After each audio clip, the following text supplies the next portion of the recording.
Voilà, je vous invite à lire un texte, mais ce n'est pas moi qui va le lire, puisque nous avons la joie d'avoir les ados et les jeunes. Alors je vais demander à Noémie si elle veut bien simplement de faire la lecture de ce texte.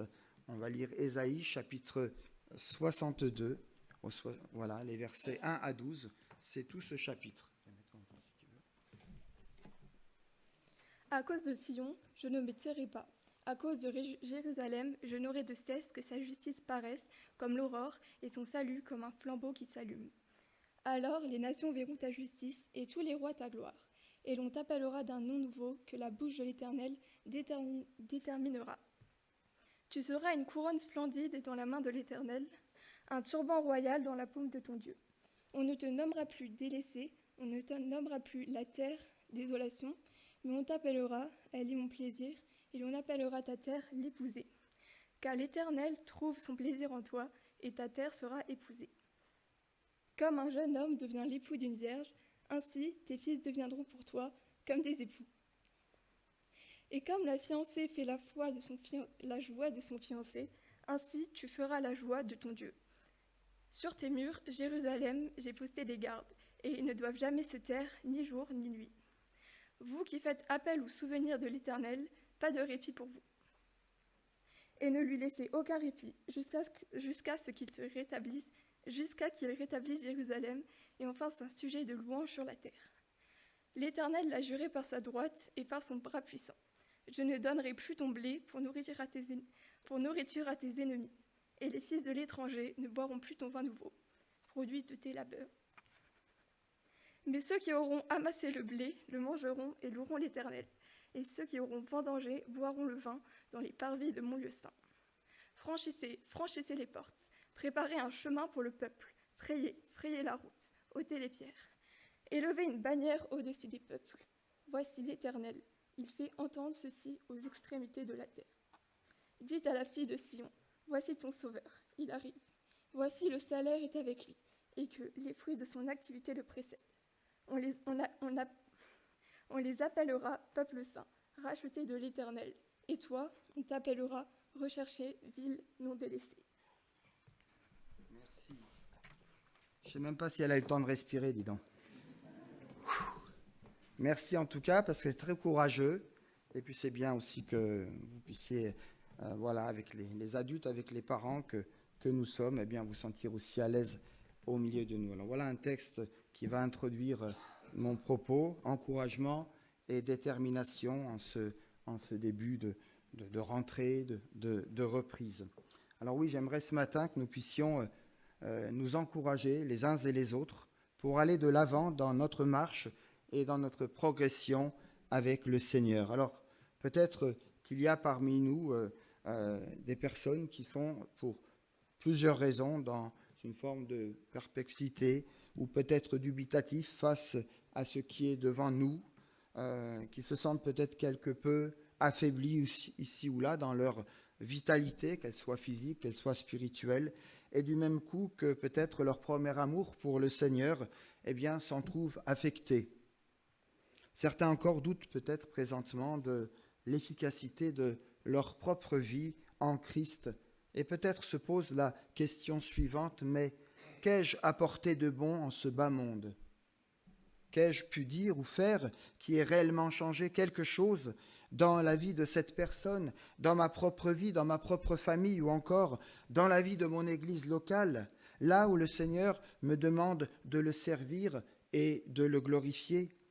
Voyez-vous, en ce début de rentrée ecclésiale, il y a tant de choses qui peuvent nous décourager, nous tirailler dans nos élans et nos avancées, et peut-être quelque part nous tenir à l'écart des bénédictions et des projets que Dieu désire tant pour chacun et chacune d'entre nous. Alors, j'ai envie de dire, et je le dis en m'encourageant moi-même au travers des textes que la parole de Dieu nous propose, ne baissons pas trop vite les bras, ne tombons pas dans le piège du diable qui se réjouit toutes les fois où un chrétien s'arrête en chemin, stagne spirituellement ou pire encore, fait marche arrière. Sachons-nous aussi à la manière de Moïse élever nos mains devant l'ennemi afin de remporter la victoire, comme cela nous est décrit en Exode chapitre 17, verset 11. Et je lis ces quelques versets. Lorsque Moïse était et élevé sa main, Israël était le plus fort. Et lorsque Moïse baissait ses mains, Amalek était le plus fort. Alors Aaron et Hur soutenaient ses mains l'un d'un côté et l'autre de l'autre, et les mains de Moïse restèrent fermes jusqu'au coucher du soleil. Et Josué vainquit Amalek et son peuple au tranchant de l'épée. Chers amis, l'intercession, qu'elle soit individuelle ou communautaire, ressemble quelque part à cette main tendue, élevée vers Dieu, où son enfant, dans une communion sans relâche, se place devant le trône de la grâce, dans la présence du Dieu Tout-Puissant, saisi par un esprit de prière pour lutter et combattre l'adversaire, celui-là même qui veut renverser tous les projets que Dieu a formés pour nous de toute éternité. Le Seigneur nous invite donc à participer à ce combat divin. Il nous demande de résister, de tenir ferme, de croire qu'il tient toutes choses entre ses mains et que notre avenir est assuré.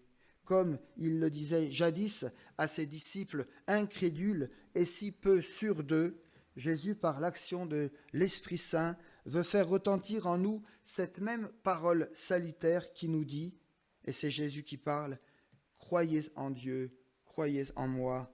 Croyez en moi, je suis dans le Père, et le Père est en moi. Croyez du moins à cause de ses œuvres. » Jean chapitre 14. Aujourd'hui encore, l'Église de Jésus-Christ et donc chacun d'entre nous, nous sommes placés devant un choix, celui de le suivre et de l'imiter dans ses actions, en maintenant vivant notre intercession et notre communion avec notre Père céleste. C'est à ce prix de consécration et de foi que nous verrons la grandeur de Dieu se manifester dans nos situations de vie. C'est aussi par cette voie-là que nous nous encouragerons mutuellement à poursuivre notre vocation chrétienne. Vocation et service, dans un monde en révolte et en crise d'identité, où la dignité humaine n'a quasiment plus de repères, où les valeurs morales sont piétinées, où les commandements de Dieu sont bafoués et délaissés.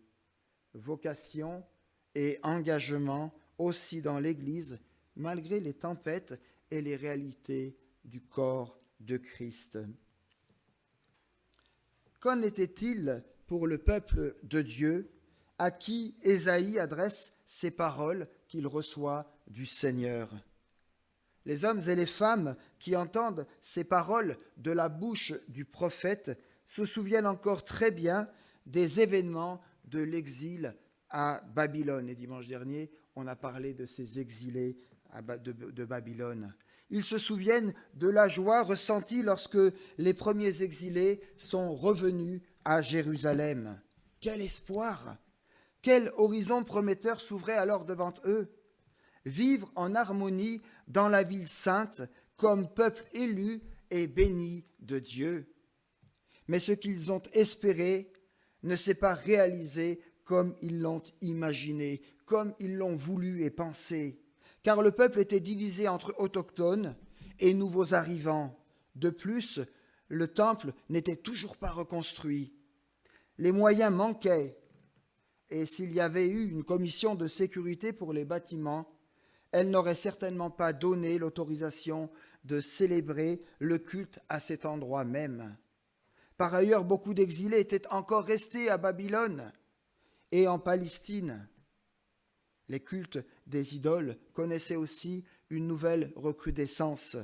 En proie aux doutes et aux désillusions, certains Israélites sont en passe de perdre leur foi en l'avenir.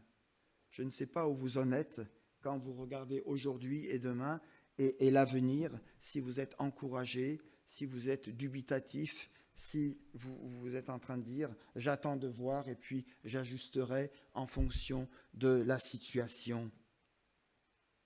Frères et sœurs, quand nous comparons la vie de ces Israélites à notre vie d'aujourd'hui, nous pouvons constater beaucoup de ressemblances. Nous pouvons aussi penser aux questions qui touchent à la vie de notre propre Église, penser à certaines difficultés, à certaines incertitudes quant à l'avenir, et que sais-je encore. Comment tirer donc de ce texte prophétique, c'est tout le chapitre 62, une parole d'encouragement et une parole d'espérance pour chacun de nous ce matin. Pour cela même, je vous propose de redécouvrir 5 principes, 5 fondements bibliques qui vont nous fortifier et nous encourager pour aujourd'hui et pour demain. Le premier principe que j'aimerais rappeler et qui ressort dans notre texte, c'est l'amour de Dieu. De toute évidence, le prophète Ésaïe était un homme de Dieu, un prophète d'une grande envergure. Mais qu'est-ce qui a pu, à ce point, inspirer, dans le contexte que nous avons lu et qui nous rappelle les difficultés, qu'est-ce qui a pu inspirer son ministère, pas simplement à ce moment précis de sa vie, mais j'ai envie de dire tout au long de sa vie? Qu'est-ce qui peut nourrir et motiver et nourrir mon ministère en tant que pasteur aujourd'hui? Qu'est-ce qui peut nourrir et motiver ta propre vie, ta consécration d'enfant de Dieu racheté aujourd'hui? N'est-ce pas l'amour de Dieu qui est répandu dans nos cœurs par le Saint-Esprit, Romains 5, 5. Ésaïe affirme dès le premier verset de ce chapitre 62, chapitre consacré à la restauration et à la consolation d'Israël, son amour pour les siens, pour ses semblables. Et nous lisons ce verset premier, la deuxième partie de ce verset 1. « Pour l'amour de Sion, c'est Jérusalem. Je ne me tairai point. Pour l'amour de Jérusalem, je ne prendrai point de repos. » Même si derrière ces paroles inspirées, c'est Dieu lui-même qui parle à son peuple, Ésaïe reste malgré tout, malgré son rôle de porte-parole, proche de ses contemporains, saisi lui-même par la grâce et par l'amour de Dieu qu'il avait purifié lors de son appel. Vous vous souvenez, son appel, il n'arrive pas au chapitre 1 du livre d'Ésaïe, il arrive au chapitre 6, et quel beau chapitre! Il peut alors, parce qu'il a reçu cet appel et il a connu la grâce de Dieu, il peut alors ainsi, à son tour, dans la vérité et la sincérité, répondre à l'appel de Dieu. C'est cet amour-là qui est puissant, cet amour qui déplace des montagnes infranchissables, car il nous conduit dans le cœur de Dieu et il nous ouvre un chemin nouveau, un chemin qui nous conduit aussi inévitablement vers les autres. Ce n'est pas simplement horizontal, c'est aussi vertical. Cet amour-là nous enseigne aussi à être vrai, sincère, stable dans notre progression, sans être distrait par des sollicitations diverses qui veulent ici ou là nous maintenir souvent dans l'hypocrisie, l'orgueil ou encore la vaine gloire, la vanité de la vie. Sans cet amour divin, nous sommes, pour reprendre ici l'expression de l'apôtre Paul, une cymbale qui retentit, qui fait du bruit, qui résonne, mais sans plus. Aimer, c'est donc être dans les entrailles de miséricorde du Seigneur, mais c'est aussi dire la vérité dans l'amour. Car la vérité sans amour fait de nous des juges intransigeants qui passent leur temps à culpabiliser et à condamner leur entourage. À l'inverse, l'amour sans vérité ressemble à une forme de sentimentalisme superficiel et mielleux qui condamne et qui nous pousse à l'hypocrisie et au mensonge. Ai-je perdu de cet amour exigeant, de cet amour divin?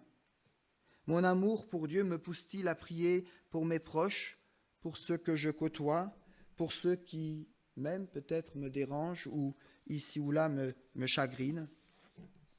Mes amis, Dieu veut déposer dans nos cœurs ce matin une pleine mesure de son amour pour que nous soyons en ce début de rentrée enflammés et zélés pour lui.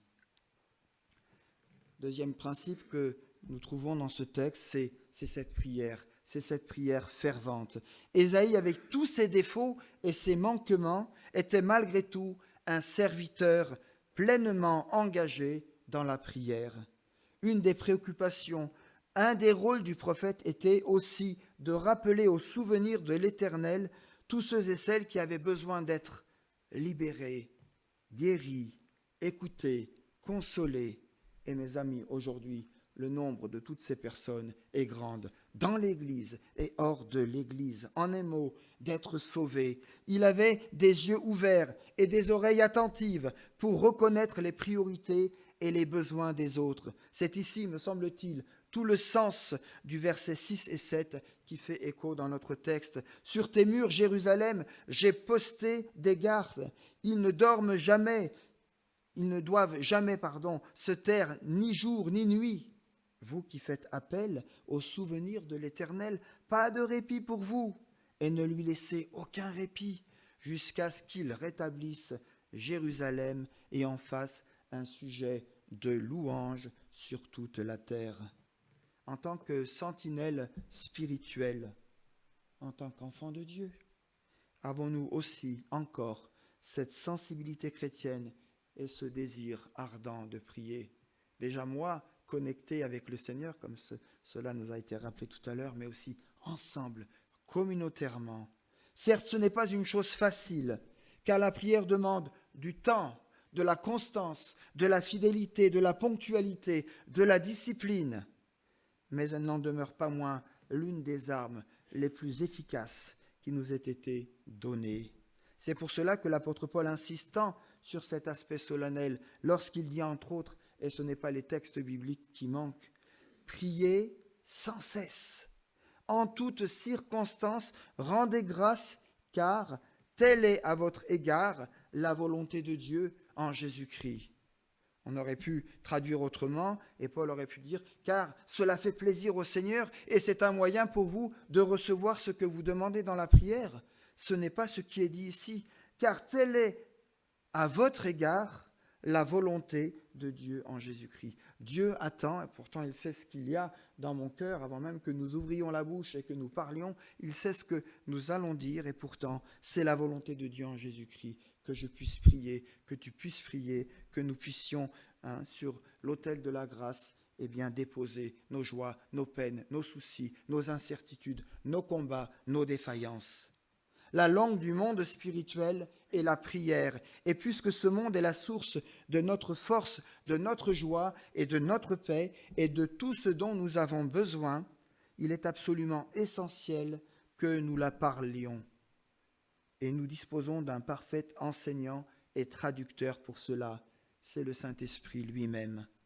Et l'une de ses missions est de nous enseigner le langage de la prière et de nous guider lorsque nous nous adressons à Dieu.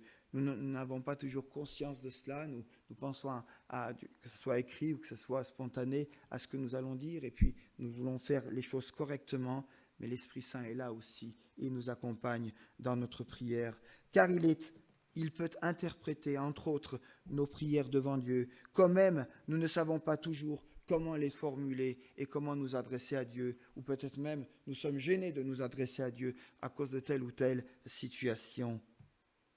Même si nous ne savons pas comment prier ni quoi dire à Dieu, le Saint-Esprit sait prier avec nous.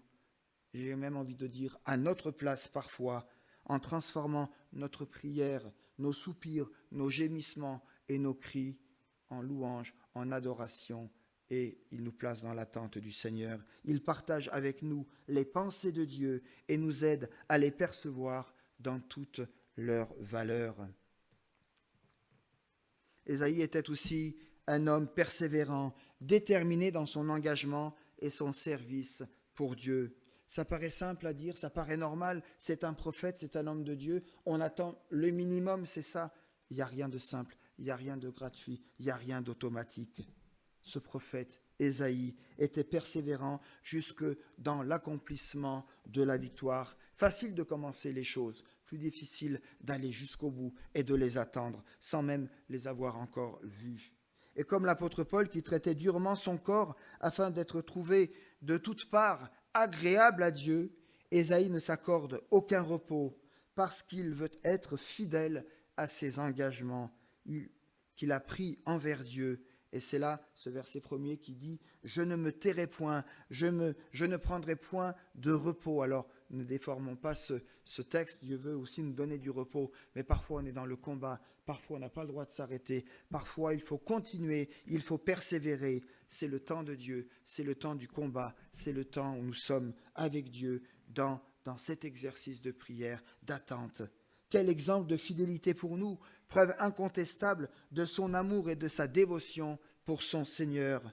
Mais n'oublions pas, avant d'emboîter ce pas et de pouvoir affirmer sans retenue la parole qu'il a reçue, notre brave prophète Ésaïe a emprunté un autre chemin, celui du renoncement qui appelle l'homme, la femme, le jeune que je suis, à donner une réponse claire à Dieu. J'entendis la voix du Seigneur disant « Qui enverrai-je et qui marchera pour nous ?»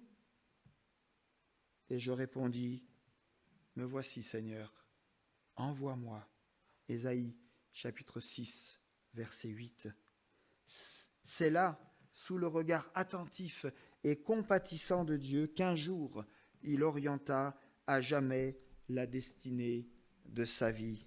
Ça serait intéressant un jour de prendre le temps et puis que les uns et les autres puissent dire à quel moment et dans quelles conditions, eh bien, elle a répondu à l'appel de Dieu. Et qu'est-ce que ça a changé pour lui, pour elle, et comment aujourd'hui cet appel se concrétise. Frères et sœurs, combien d'engagements ou de paroles avons-nous prononcées devant le Seigneur en lui faisant moult promesses? Et je suis le premier, j'ose le dire. Combien de oui, Seigneur, oubliés et vite enfouis dans les forteresses de nos inconstances, de nos insouciances, de nos oublis. Négligence, superficialité, vaine gloire, résistance, peur, doute, que de dispositions intérieures qui ont échoué les projets de Dieu pour nous, pour son Église. Nous ressemblons si souvent, vous savez, à cet homme qui est cité en Luc chapitre 9, verset 57, qui marchait aux côtés du Seigneur, Amen, Alléluia, et qui dit un jour, « Seigneur, je te suivrai partout où tu iras », sans réaliser l'importance de la tâche et l'urgence qui en découle. Oui, nos paroles sont parfois, prononcées si légèrement qu'elles offensent le Seigneur, qu'elles attristent le Saint-Esprit. Et lorsqu'il nous appelle ou qu'il nous demande de prendre part à son ouvrage, nous répondons « Oui, Seigneur, je suis disposé, mais permets-moi d'abord d'aller ensevelir mon Père. » Pour reprendre ici l'une des expressions empruntées de la Bible. Oh, nous ne formulons pas à l'identique la même phrase et encore une fois, ne déformons pas le texte biblique, mais au fond, la réponse que nous donnons parfois ressemble un peu à cet homme qui marchait pourtant en proximité avec le Seigneur. Seigneur, pardonne-nous de nos égarements, donne-nous de voir les choses à faire sans oublier les personnes à aimer, mais aussi de voir les personnes à aimer sans négliger les choses à faire. Ésaïe était aussi un visionnaire. Israël, par sa désobéissance et ses odieux péchés, se trouvait dans une ruine spirituelle, mais aussi matérielle. Pourtant, par la foi, Ésaïe entrevoit déjà le miracle de la grâce de Dieu et le salut annoncé jusqu'aux extrémités de la terre. Il perçoit que Dieu fera délivrance et que Dieu délivrera les hommes de la domination de Satan en leur procurant la joie de vivre de nouveau en communion avec le Très-Haut. Ésaïe voit déjà d'une certaine manière comme une vue panoramique de la nouvelle Jérusalem où toutes les barrières humaines y seront renversées, ébranlées, définitivement enfouies. Chers amis, avons-nous nous aussi assez de foi pour pouvoir, comme le prophète, prier et intercéder auprès de Dieu, avec cette vision renouvelée de la gloire et de l'action purificatrice que l'Éternel veut transmettre à son Église, c'est-à-dire à chacun d'entre nous, où contentons-nous simplement de vivre une vie chrétienne tranquille, sans risque, sans contrariété.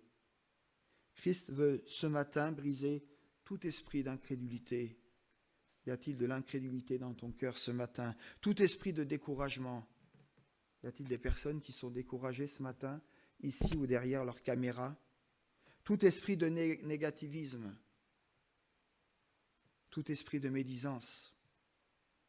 Son désir est de nous communiquer ce qu'il veut accomplir avec force et magnificence. Mais avons-nous à ce jour et aujourd'hui assez de foi pour y croire et permettre au Seigneur d'intervenir ici ou là dans ces zones que nous n'avons pas trop envie de mettre en lumière? Enfin, dernier principe qui ressort de notre texte, Ésaïe sait s'appuyer sur les promesses de Dieu. Il ne se contente pas simplement de les réciter, mais par la foi et en toute confiance, il se les approprie. Je ne sais pas ce que vous faites avec les promesses de Dieu, il y en a au moins 365 et même plus. Comment nous gérons, comment nous vivons, comment nous gardons, nous stockons? Est-ce que c'est collé un peu partout dans la maison? Est-ce que c'est gravé au burin de fer dans notre Bible, tellement que c'est gravé, on les connaît par cœur, ça a transpercé la page, c'est nos promesses clés qui nous accompagnent. Est-ce que nous les donnons facilement aux autres? Mais moi j'ai du mal à y croire, mais c'est une parole, donc ça ne peut pas faire du mal, je le donne aux autres. Comment faisons-nous avec les promesses de Dieu? Ésaïe ne se contente pas de les réciter, mais par la foi et en toute confiance, il se les approprie. Il vit déjà ces moments comme s'ils étaient déjà là. Mes amis, en tant que rachetés du Seigneur, nous devons expressément croire en ses promesses en franchissant les portes du salut, verset 10, c'est-à-dire en ouvrant grand notre cœur au pardon qui nous est offert et en ôtant toutes les pierres qui peuvent encore faire obstacle à notre sanctification spirituelle. La fille de Sion, ici les exilés du verset 11, adultère, méprisable et qui mérite d'être appelée délaissée et terre de désolation, sera appelée. Elle est mon plaisir, l'épousée de l'Éternel. Je prends ça pour moi aujourd'hui, et puis prenez-le aussi pour vous, comme une parole prophétique, comme une parole de bénédiction. Vous savez, nos vies personnelles et notre Église ont aussi leur lot de désolation et de manquements. Elles ne sont pas parfaites. Cependant, Jésus est mort et il est ressuscité pour elles, pour opérer la réconciliation avec tous. Dieu l'a chargé des fautes que nous avions commises. Et c'est pourquoi encore aujourd'hui, l'Éternel trouve son plaisir en toi. L'époux royal, Jésus-Christ, veut s'unir à nous, à son Église, qui se sent peut-être en ces temps, peut-être délaissée et défigurée. Oui, Dieu veut s'unir à nous par le lien aussi intime et sacré que celui du mariage. Mais que nous dit Ésaïe sur l'avenir? Dites à la fille de Sion, voici ton sauveur arrive. Tu as un nom rempli d'espérance. Tu es appelé peuple saint, libéré. Tu n'es pas abandonné, mais désiré de ton Dieu. Versets 11 et 12. Avons-nous une autre parole à entendre et à faire entendre que celle-ci aujourd'hui, mes amis? Cette parole n'est-elle pas finalement la plus évangélique qui soit? Celle qui nous remet en marche, qui nous fait sortir de nos désillusions, de nos déceptions, de nos léthargies? Celle qui nous met aussi parfois au large, dans le sens où elle nous invite à ne pas attendre ou à ne pas nous focaliser seulement sur l'essentiel de nos moyens, mais de voir l'œuvre merveilleuse et toute puissante, l'œuvre salvatrice de notre Dieu. Ésaïe nous montre ici en quoi consiste la foi. Et on a été connectés, Marie-Hélène, je ne savais pas, la foi vient de ce qu'on entend vient de la parole de Dieu, la foi est une ferme assurance des choses qu'on espère, une démonstration de celles qu'on ne voit pas. Et Ésaïe ici nous rappelle quelque chose de cette vraie foi. La foi nous pousse à entrevoir déjà ce nouveau ciel et cette nouvelle terre qui vient en rappelant à Dieu ses promesses. si tant est que Dieu oublierait les promesses qu'il nous fait. La foi, c'est croire constamment en la présence bienveillante de Dieu, toujours à nos côtés. Face aux difficultés pour croire, la foi nous apprend alors à prier. Seigneur, c'est toi qui nous as fait membres de ton peuple. C'est toi qui nous demandes de t'adorer comme seul Dieu. C'est toi qui, en Jésus-Christ, as partagé notre vie pour que nous soyons assurés de ton amour. C'est toi qui donnes à chacun et chacune une valeur qui ne peut être ni achetée, ni vendue, ni fabriquée, ni détruite. C'est toi qui, par la naissance et l'incarnation de Jésus-Christ, as fait surgir dans notre monde la vraie vie. C'est toi qui, enfin, par la bouche de ton Fils, as promis d'être avec nous tous les jours, jusqu'à la fin du monde. Mes amis, si nous considérons l'ensemble de ces vérités bibliques, nous pouvons alors dire que notre tâche de veilleur consiste à faire mémoire devant Dieu de tout ce qu'il a fait pour nous, à lui confier dans la prière nos attentes, à lui rappeler sans cesse ses propres paroles et intercéder aussi pour nos proches, pour notre communauté et pour notre monde. Alors pour terminer, je dirais simplement, saisissons les promesses de bénédiction et de restauration que le Seigneur nous a réservées, car Dieu veut s'unir et s'assembler avec son Église et rajouter à elle ceux et celles qu'il appellera en grand nombre. On les appellera peuple saint, racheté du Seigneur. Bénissons Dieu de ce qu'au travers du ministère céleste de Jésus-Christ, nous soyons encouragés à entrer dans ses parvis, l'Église, à élever une bannière au-dessus des peuples pour qu'au travers de notre témoignage chrétien, le monde voit en nous l'amour et la gloire de notre Seigneur Jésus-Christ. Franchissez les portes, préparez un chemin pour le peuple, frayez